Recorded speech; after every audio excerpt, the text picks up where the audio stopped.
Cadê ele? Está vindo aqui. Nós fomos desafiados a pregar esse tema, esse estudo na Igreja Cristã de Mangabeira, porque há muito tempo que a gente não tem contato com a profecia de forma assim didática na igreja. Lembrando que esse estudo ele lhe dá a oportunidade de fazer perguntas, e a gente não somos nenhum professor, mas a gente responde o que a gente puder, o que a gente puder pode responder no outro dia. Então fique à vontade. Como eu disse na quarta-feira passada, nós juntos iremos construir um estudo que fique claro da nossa mente sobre as verdades proféticas que Deus tem para a sua igreja e para nossas vidas. Semana passada a gente estudou sobre como o Apocalipse chegou em nossas mãos, e a gente percebeu que foi um processo, né? O Apocalipse, a revelação, ou aquele que retira o véu, ele nasceu no coração de Deus, e Deus ele passou para o seu filho amado Jesus, que passou para o anjo, e o anjo notificou a João Batista, a João o evangelista, não João Batista, João o apóstolo, que foi o último dos apóstolos. E lá no primeiro século da era cristã, João teve essas revelações, e o anjo disse a ele: aquilo que você vê, escreva em um livro. O grego que João escreve, ele nos dá a ideia de não de um livro, mas de um pergaminho. Ele diz assim: tudo que você vê, você escreva em um rolo para um pergaminho. Porque na época de João Batista, no primeiro século, eles usavam não a nossa Bíblia que a gente tem hoje. Eu até procurei a minha, não vi ela por ali. Não a Bíblia que nós temos hoje, mas era o rolo de pergaminho. Eles estudavam. Quando o judeu entrava em uma sinagoga, ele abria o pergaminho e ele recitava a palavra de Deus, a revelação inspirada. E o tema de hoje é o tema 2. Qual é o nome? As 7 igrejas do Apocalipse. Foi uma ordem que o anjo deu para João: tudo que você vê, você escreva e envie para as 7 igrejas da Ásia Menor. Por que 7 igrejas? E o que é que essas 7 igrejas têm de importante para cada um de nós? É isso que nós vamos ver nessa noite. Mas antes da gente entrar nesse tema, a gente vai fazer o quê? Vamos orar. Santo, santo, santo e soberano Deus, mais uma vez, ó Pai, eu e meus irmãos aqui da Xanda Mangabeira, Senhor, estamos adentrando em solo sagrado. Estamos, Senhor Deus, observando a Tua revelação que o Senhor deu a João no primeiro século, no ano 95 a 97, provavelmente. E hoje ela está aqui em nossas mãos, ó Pai, para a gente analisar. Eu te peço, Senhor Deus, que o Teu Santo Espírito, o mesmo que inspirou os apóstolos, possa estar aqui nesta noite, nos capacitando para passar esse estudo. Eu te peço que seja assim, mas eu te peço que seja em nome de Jesus. Amém. Graças a Deus. As 7 igrejas do Apocalipse. Passa aí, Kézia. Lá em Apocalipse capítulo 1, verso 3, esse texto é um texto para a gente começar a preparar a nossa mente, porque vamos entrar em solo profético, como diz o estudo dos estudiosos. Apocalipse 1,3 diz assim: bem-aventurado aqueles que leem e aqueles que ouvem a palavra da profecia e guardam as coisas nela escritas, pois o tempo está o quê? Próximo. Segundo todos os teólogos, todos eles, estamos vivendo no tempo do fim. Aí a gente lê na Bíblia, em Apocalipse 1,3, se você quiser, você pode conferir na sua Bíblia aí, e que começa já o livro abrindo dizendo: bem-aventurado ou feliz é aquele que o quê? Aquele que lê e aquele que o quê? Ouve. E lá na frente diz que guarda. O nosso desejo, nossa oração essa noite é que vocês possam ler, possam ouvir e possam guardar. que o Espírito Santo de Deus possa fazer morada e abrir os nossos olhos espirituais para essas verdades. É o nosso desejo, nossa oração. Pode passar, Kézia. Olha aí tem uma foto da ilha de Patmos. A ilha de Patmos era uma ilha prisão, né? João foi condenado a passar os seus últimos dias nessa ilha. Por que ele fez isso?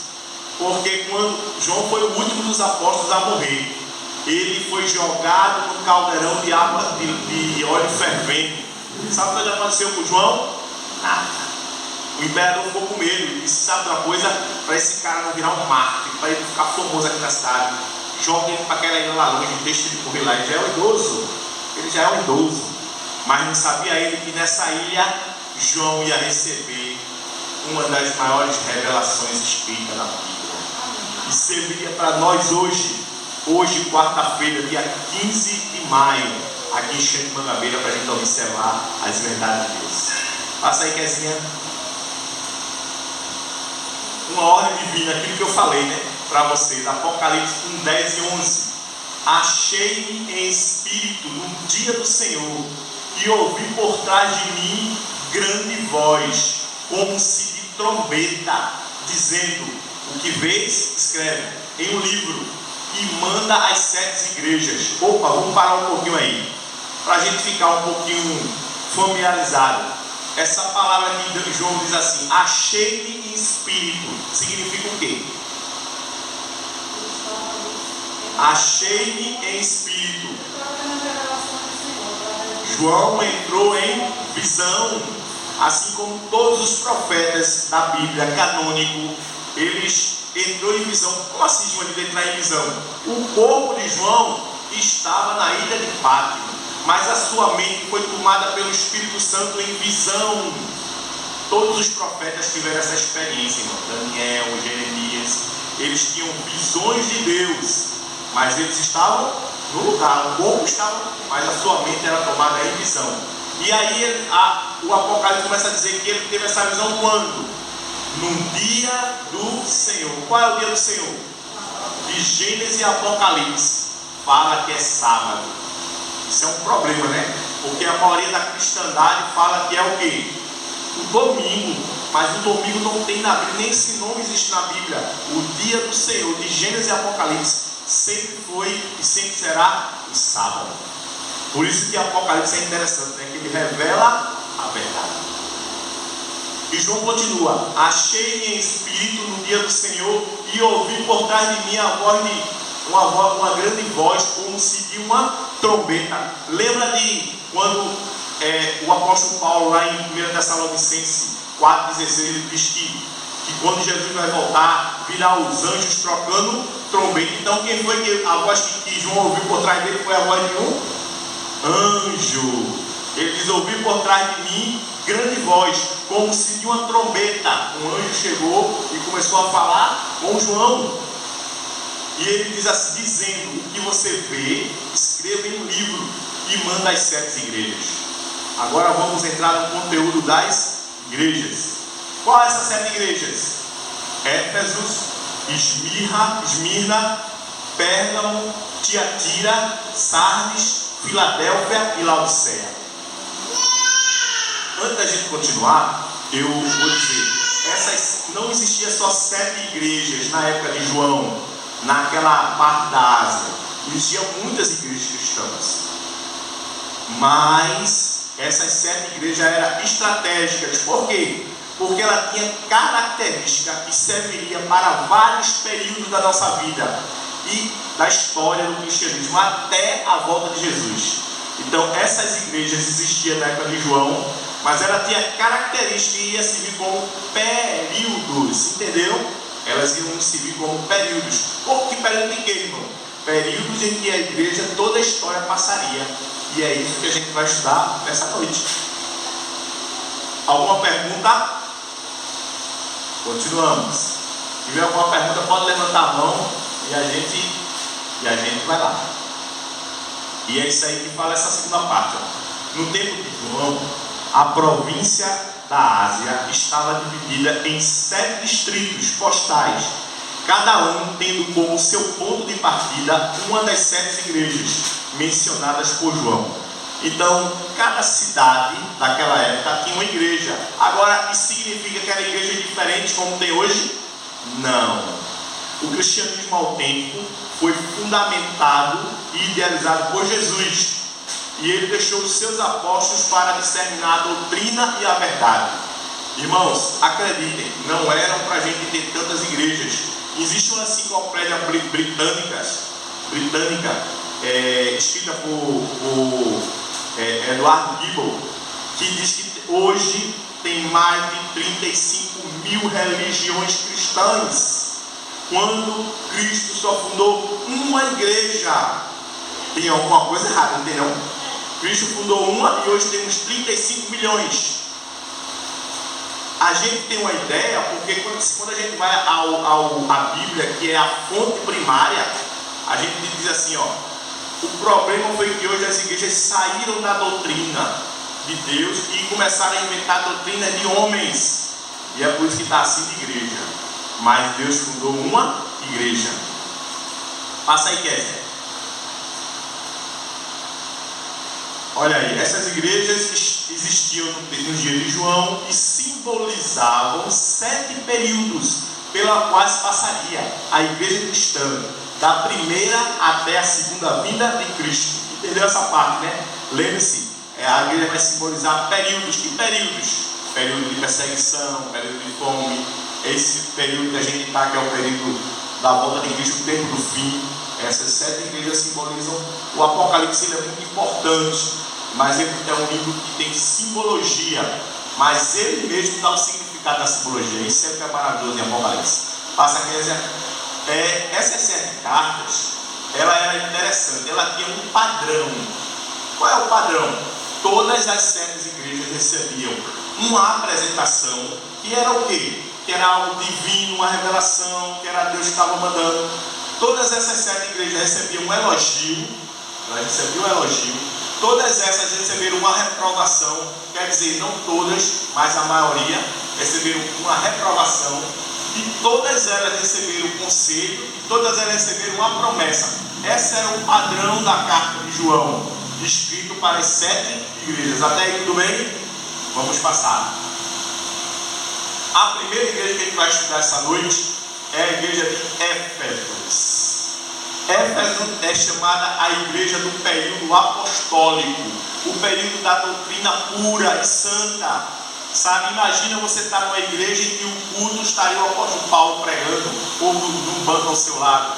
Desde daqui a pouco, quando você olhava, chegava João e Pedro conversando. Então, era um período em que a sã doutrina ela estava pura e clara.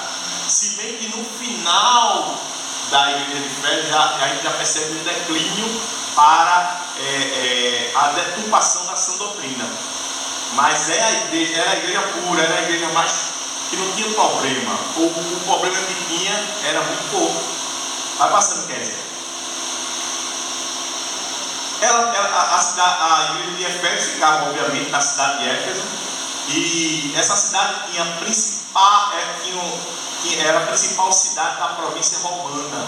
Tinha importante porto marítimo e centro de negócio. Ou seja, era uma cidade também próspera. Como o evangelho chegou até lá? Na segunda viagem do missionário de Paulo estabeleceu a igreja de Éfeso. O apóstolo Paulo foi que abriu essa igreja. Passa aqui. Olha aí, o período da igreja de Éfeso foi do ano 31, aproximadamente na morte de Cristo, ao ano 100, aproximadamente a morte de João. Esse João que escreveu o livro. Esse foi o período da igreja de Éfeso. Esta igreja apresenta o período desde a morte de Cristo até a morte de João, os últimos dos apóstolos. Passa a Kézia. E essa igreja representava o que eu falei? A pureza apostólica. Os membros da igreja eram os discípulos de Jesus. E a igreja apresentava a sua pureza doutrinária e cumpria a missão. Era o melhor período dos 7, o período da igreja de Éfeso. Passa, Kézia. A igreja de Éfeso, olha, ele diz assim, não pode suportar homens maus, sabe? Era a igreja que tinha o discernimento do que era santo e do que era profano, né? Teve a advertência de Paulo sobre o docetismo e o gnostismo, a gente vai ver isso lá na frente. E naquela época já tinha pessoas, naquela época tinha religião, o islamismo, e tinha algumas pequenas religiões que tinham surgido, inclusive um grupo que a gente vai ver daqui a pouco lá na frente. Passa aí, Kevin. E tens perseverança e suporta a prova por causa do meu nome. Passa, Kevin. Pedro e Paulo, imagina, ó, nesse período, do período 31 ao 100, aconteceu muitas coisas. Por exemplo, morto em Roma por ordem do imperador Nero, por volta do ano 67, foram Pedro e Paulo. Paulo decepado, Pedro crucificado de cabeça para baixo, a pedido dele, porque ele disse que não seria digno de morrer igual ao seu mestre. Passa, Kevin. A destruição de Jerusalém no ano 70, pelo general Tito, a mando do imperador, seu pai, Vespasiano. Nessa época também já começou uma perseguição cristã, e já tinha os problemas lá no Coliseu Romano, milhares de cristãos mortos, porque houve decreto de que os cristãos teriam que se adequar à religião de Roma. E aí eles passaram 10 anos em uma perseguição terrível ao cristão. Mas mesmo assim é considerado o melhor período da igreja. A igreja de Éfeso, aí ele diz, tens contudo a teu favor, que odeias as obras dos nicolaítas, as quais eu também odeio.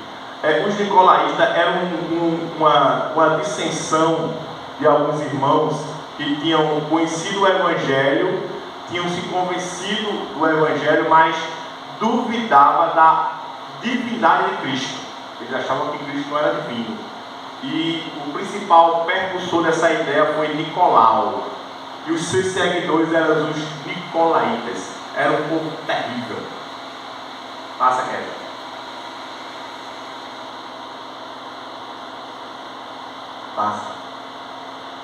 Passa.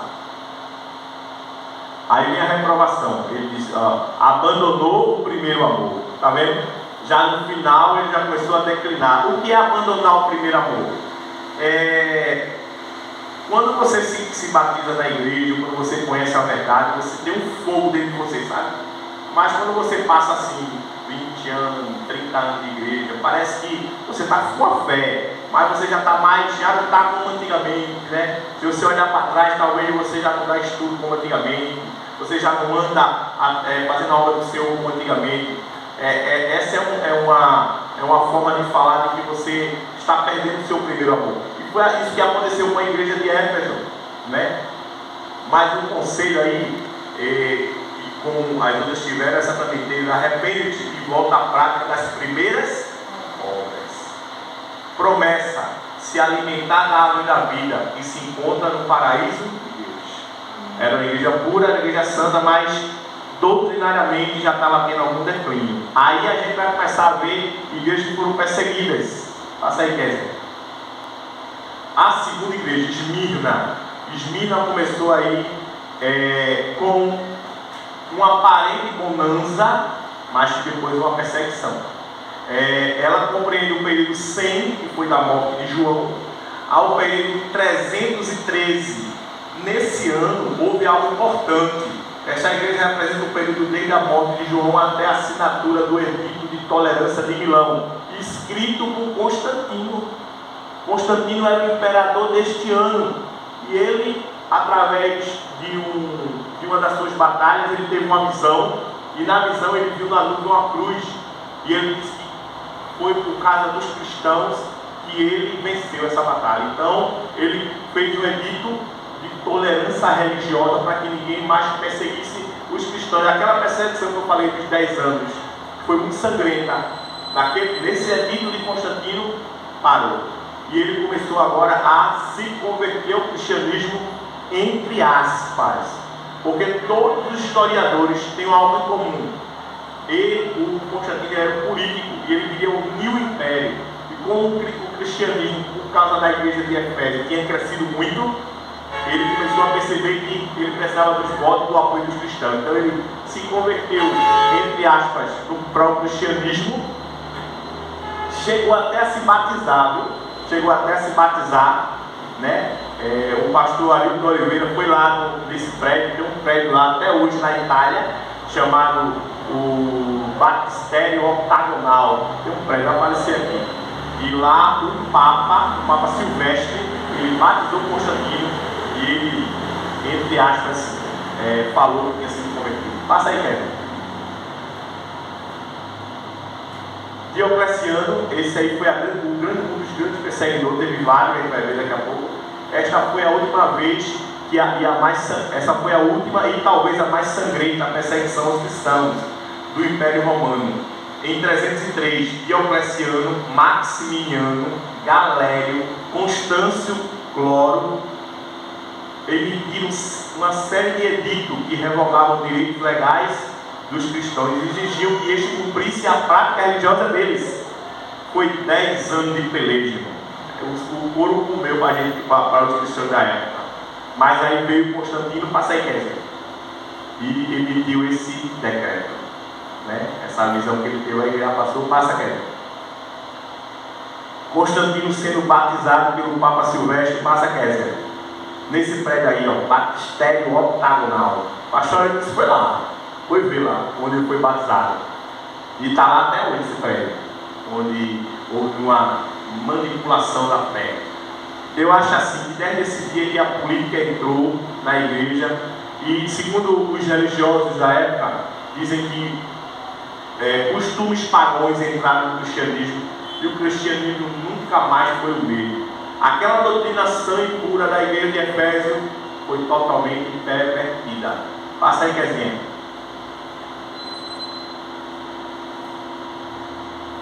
O edito de tolerância, né, declarava que o Império Romano seria neutro em relação ao credo religioso, acabando oficialmente com a perseguição sancionada oficialmente, especialmente do cristianismo. O edito foi emitido pelo tetrarca ocidental Constantino o Grande e por Licínio, o tetrarca oriental. Passa, Kézia. Terceira igreja. E antes da gente falar da terceira igreja, alguma pergunta sobre isso aí que a gente falou? Não? Continuamos. É a igreja de Pérgamo. Aí na igreja de Pérgamo, a gente já entra agora a figura do papado. Sabe, até então a gente via a figura do imperador. Mas aí vai declinar a figura do imperador e entrar a figura do papado, o que muitos teólogos chamam de supremacia papal. Quando o Papa começou a ser a pessoa mais importante do mundo, a ter poderes. Esta igreja representa o período desde a assinatura do Edito de Tolerância de Milão até o início da supremacia papal. Passa, Kézia. E aí, nesse período aí, ó, a legalização do cristianismo, né? No Edito de Tolerância de Milão, feito por Constantino, em 380, Teodósio promulgou um edito tornando o cristianismo a religião exclusiva do Estado. E em 392, por meio do edito de Constantino, os cultos pagãos tornaram-se ilegais. Como eu falei, é tudo uma jogada política, mas por trás ele queria também unificar as religiões. Passa, Kézia. Olha o Império Romano. O Império Romano ele foi o único império que não foi destruído por outro império. Por exemplo, o Egito foi um império poderoso, foi destruído pelos assírios. Os assírios foram um império poderoso, foi destruído pela Babilônia. A Babilônia foi um império poderoso, foi invadido pelos Medes e Persas. O Medes e Persas foi um império poderoso, foi invadido pela Grécia. A Grécia foi um império poderoso, foi invadido por Roma. Mas Roma não teve outro império. Roma se acabou, foi minada em suas próprias bases, pelas crises. E aí entrou a figura também das 10 tribos bárbaras. As 10 tribos bárbaras, elas dominaram o Império Romano e caiu os seus próprios pilares. Passa, Kevin. Esse historiador aí muito bom, que a gente usa muito ele, Edward Gibbon, na sua enciclopédia História do Declínio do Império Romano, ele dá muitos detalhes interessantes sobre as 10 tribos bárbaras. Passa, Kevin. Esse historiador é britânico. Em 1533, o edito de Justiniano declara o Papa João II, não João Paulo II, João II, como cabeça de todas as igrejas. O título que os imperadores tinham de sumo pontífice, esse título não era do Papa, era dos imperadores. Ele passou agora a ser do Papa, né? Quando entrou a figura dos bispos, em cada cidade tinha um bispo, em cada cidade da Itália tem um bispo, mas eles consideravam o bispo de Roma o principal bispo, e eles chamavam o bispo de Roma de pai, em italiano, Papa. Em 338, a expulsão da última tribo bárbara do território de Roma, os ostrogotos. Quando Roma foi dominada pelas 10 tribos bárbaras, entra a figura do Papa. E as 10 tribos bárbaras eram um problema para o Papa, porque ele, para ter a supremacia, ele teria que eliminar, acho que ele foi eliminando de uma por uma. Nesse ano de 538, a última tribo bárbara foi expulsa, que foi os ostrogotos. Passa, Kézia. Quarta igreja, Tiatira. Qual foi o período de Tiatira? Passa, Kézia. De 338, quando a última tribo bárbara foi expulsa, no caso dos ostrogotos, a 1517, esta igreja representa o período desde o início da supremacia papal até o movimento de reforma. Louvado seja o nome de Deus. Porque a supremacia papal foi longa, mas ela acabou. E ela acabou quando Berthier e Sevane, generais do imperador Napoleão Bonaparte, eles prenderam o Papa Pio VI e este veio a morrer na prisão. Essa parte é a parte do Apocalipse, fala que a ferida de morte foi feita na besta, mas ela ressuscitou. A gente vai ver isso depois. E isso aconteceu, quando isso aconteceu, de repente um monge augustiano se levanta na Itália contra a igreja de Roma, contra o movimento papal, contra as indulgências da igreja católica. E que monge augustiano foi esse? Martinho Lutero. Ele leu no mosteiro em uma Bíblia que estava envolta a correntes, e ele leu sobre a graça de Deus e que a salvação vinha única e exclusivamente por Cristo. Foi lá no castelo de Wittenberg, na porta, e apregoou as 95 teses de justificação pela fé. Louvado seja o Senhor, porque ele se levantou pela verdade. Passa, Kézia. Aí tem a figura dos valdenses, um povo maravilhoso, que viveu no norte da Itália e no sul da França. Era um povo agricultor, ele plantava, ele aproveitava cada pedacinho de terra. Era um povo humilde, era um povo pacífico, mas que não caía e não se submetia às indulgências do Papa. Porque foi duramente perseguido.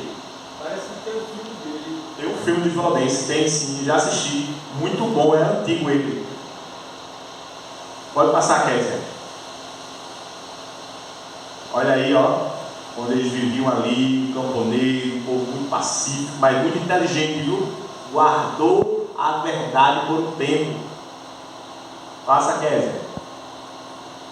Tradições e costumes se inteiraram na igreja, quando a igreja começou também a ficar, entrar doutrinas pagãs, por exemplo, orações pelos mortos, doutrina do purgatório, acender vela para morto, todas essas coisas que a igreja romana introduziu na igreja cristã, não está na Bíblia. Não está na Bíblia.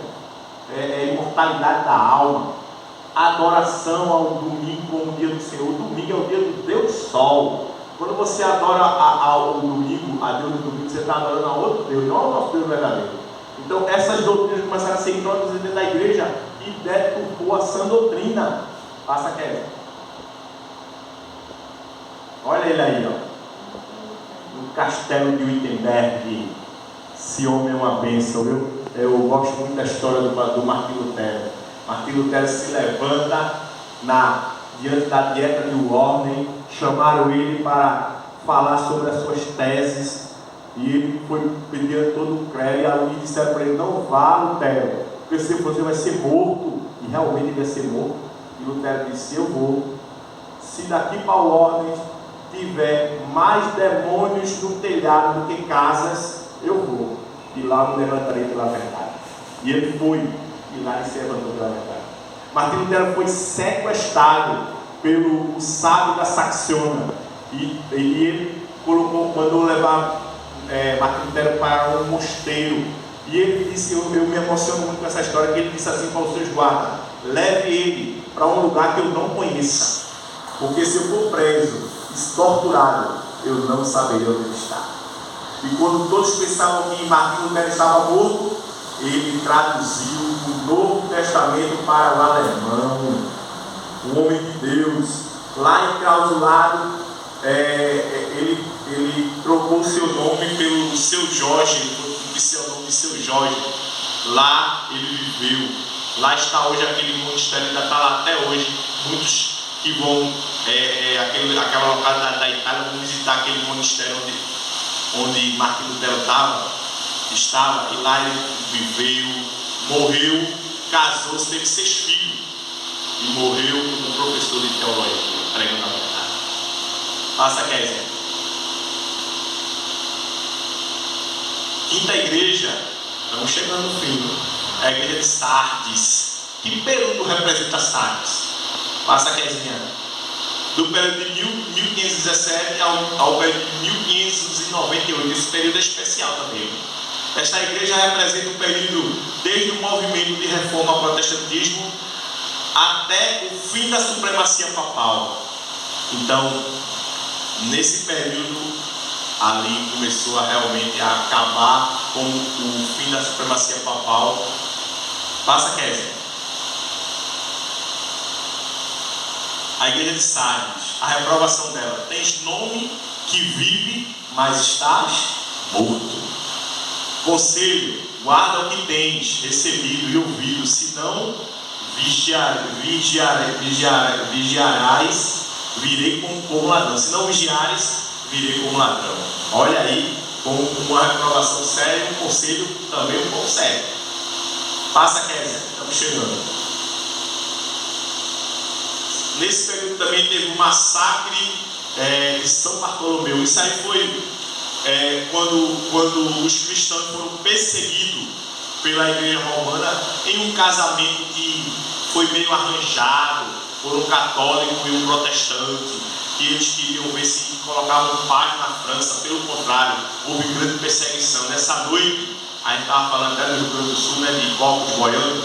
Nessa noite estavam corpos boiando durante todo o rio. Passaram semanas e semanas sem pescar peixe, porque ninguém conseguiria. A cidade ficou cheia de pessoas mortas, e mortas pela verdade. Passa, Kevin. Olha o Papa Francisco, que aquele que eu falei foi morto. Pode passar, Kevin, já falei aí. Sexta igreja, Filadélfia. Que período compreende Filadélfia? Passa aí, Kevin. Filadélfia, esta igreja, ela foi de 1798 a 1844, aleluia. Esta igreja representa o período desde o fim da supremacia papal até o grande desapontamento milenita, né? Esse foi o período em que surgiu a igreja adventista do sétimo dia. A igreja adventista do sétimo dia surgiu poucos anos antes de 1854, quando um homem temente a Deus batista chamado Guilherme Miller, ele começou a estudar profecias, excepcionalmente a de Daniel 12:14, e aí começou um grande movimento. Pessoas de várias religiões aderiram a esse movimento, e ali foi um movimento que aguardavam a volta de Cristo. Mas ele teve uma visão certa e uma interpretação errada. Por isso o nome, o grande desapontamento. A visão era certa, era a visão que Jesus tinha passado do santo para o santíssimo. E ele estava se preparando para voltar. Mas era uma cena de juízo e não a cena da volta de Cristo. E aí esse povo, que era um povo de várias religiões, eles tiveram um grande desapontamento. Depois disso, em 1863, realmente foi oficializada a Igreja Adventista do Sétimo Dia. Pode passar. A Igreja de Filadélfia, um elogio. Tens a porta aberta, guardaste a minha palavra e não negaste o meu nome. Aleluia. Mais uma reprovação. Alguns que são da sinagoga de quem? Satanás. Já tinha povo aperreando na igreja, usado pelo inimigo. Naquela época. No primeiro século da era cristã. Conselho, conserva o que tens, para que ninguém tome a tua coroa. Aleluia. Passa, Kézia. Olha aí o Guilherme Miller, quando eu falei, né? Guilherme Miller era um fazendeiro batista que dedicou vários anos da sua vida ao estudo da profecia de Daniel. Homem de Deus, homem amável, muito inteligente, recebeu uma luz e uma visão que muitos teólogos da época não tiveram, e todos se maravilharam com a luz que Deus tinha esse homem. Passa, Kevin. Sétima igreja, Laodiceia. Laodiceia é o nosso período, irmão. O período que nós estamos vivendo, porque estamos vivendo no tempo do fim. Jesus está voltando aí às portas. E esse é o último período da igreja aqui na terra. Passa, Kevin. Esse período começou de 1844 e vai até quando? Até a volta de Cristo. Esta igreja representa o período desde o grande desapontamento milerita de 1884 até a volta de Cristo. Passa, Kézia. Laodiceia é um termo grego que deriva de duas palavras, laos e dikaios, que significa respectivamente povo e juízo. Julgamento do povo ou povo do juízo. Essa igreja faz parte do povo do juízo. Uma alusão clara ao juízo investigativo que começou quando? 1844. E o nascimento da igreja remanescente. Que igreja remanescente é essa? A que guarda os mandamentos de Deus e tem o testemunho de Jesus. Simbolizada na sétima igreja do Apocalipse. Aleluia. Passa, Kézia. Aí essa igreja teve um elogio, ó. Aliás, essa igreja não teve elogio. Desculpa. Essa igreja não teve elogio, irmão. Essa igreja é pró. Olha, Deus disse assim: eis que você nem é frio e nem é quente. Você é morno. Eu já estou a ponto de vomitar da minha tua boca. Imagina, irmão, essa é a pior geração de cristãos. Os cristãos antigamente eram muito mais fervorosos do que a gente. A gente dá desculpa para vir para o culto. Não, eu cheguei cansado hoje. Não, eu vou para a feira. Não, o menino chegou do colégio mais tarde. Não, sabe, a gente dá desculpa para não vir para a igreja. E o povo daquela época morria para ir para a igreja. Chegava lá na Praça Pública, viu? O massacre de São Bartolomeu estava tendo culto. Era uma semana de reavivamento. Centenas de pessoas na praça, ainda se agora aqui, matou tudo, matou tudo. E eles morriam felizes, porque eles estavam no melhor lugar do mundo. Imagine, é uma diferença muito grande, né, irmão? Uma reprovação. Ele diz: você é rica, se diz rica e abastada, e de nada você sente falta. É uma igreja, é um período de uma igreja soberba. Conselho. Aí ele diz que tu não sabe que tu és cego, pobre e nu, tu és muito fraco, como dizia assim. A gente pensa que a gente é forte, mas a gente é fraco. Aí ele diz: um conselho: compra ouro refinado, vestiduras brancas e colírio para que você veja. Graças a Deus, irmão, que tem conselho para a gente.